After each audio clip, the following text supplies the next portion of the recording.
एका गावात एक स्वीट शॉप असतं, एक मिठाईचं दुकान. आणि त्या मिठाईच्या दुकानाच्या मालकाला 2 मुलं असतात. त्याचा एक मुलगा बाहेर शहरात MBA करण्यासाठी गेलेला असतो आणि दुसरा मुलगा फारसा शिकत नाही, पण मेहनती असतो. आणि तो त्या मालकाला म्हणजे त्याच्या वडिलांना स्वीट शॉपमध्ये मदत करतो. त्यांच्या शॉपमध्ये नेहमी गर्दी असायची. त्यांचं शॉप त्यांच्या गावात फेमस झालं होतं. एके दिवशी त्या स्वीट शॉपचा मालक म्हणजे त्या दोघं मुलांचे वडील मरण पावतात आणि शहरातला मुलगा MBA करून घरी येतो आणि तो कपट करून युक्तीने त्याच्या दुसऱ्या भावाला घराच्या बाहेर काढतो. त्याच्याकडनं सगळे अधिकार हिसकावतो, त्याचं ते फेमस दुकानसुद्धा. आणि तो त्याच्या शिक्षणाच्या जोरावर त्याच गावात अजून बरेचसे स्वीट शॉप उभे करतो आणि त्यांना चालवण्यासाठी प्लॅनिंग करत असतो.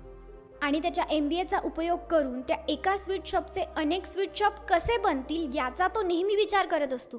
तो याचीच स्वप्न बघत असतो की कशाप्रकारे मी या शॉपला अजून फेमस करेल, मी असे अजून शॉप्स खोलेल, याचा फक्त तो विचारच करत असतो. पण जसाही तो त्या शॉपवर येतो, शॉपकडे लक्षच देत नाही. तो गावात इकडे तिकडे फिरतो, व्यसनांच्या आहारी जातो आणि रोज फक्त शॉपला वाढवण्याचे विचार करतो.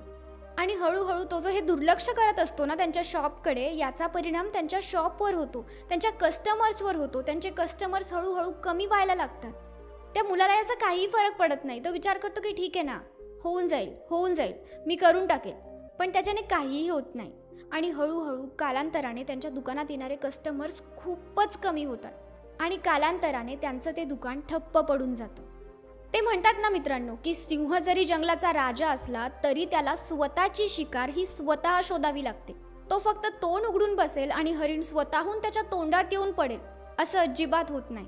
म्हणून आपली स्वप्न पूर्ण करायची असतील तर त्या दिशेने कर्म करा, कार्य करा, कृती करा. फक्त विचार करत बसू नका की मी करणार आहे. फक्त विचार करत बसाल तर काहीही होणार नाही.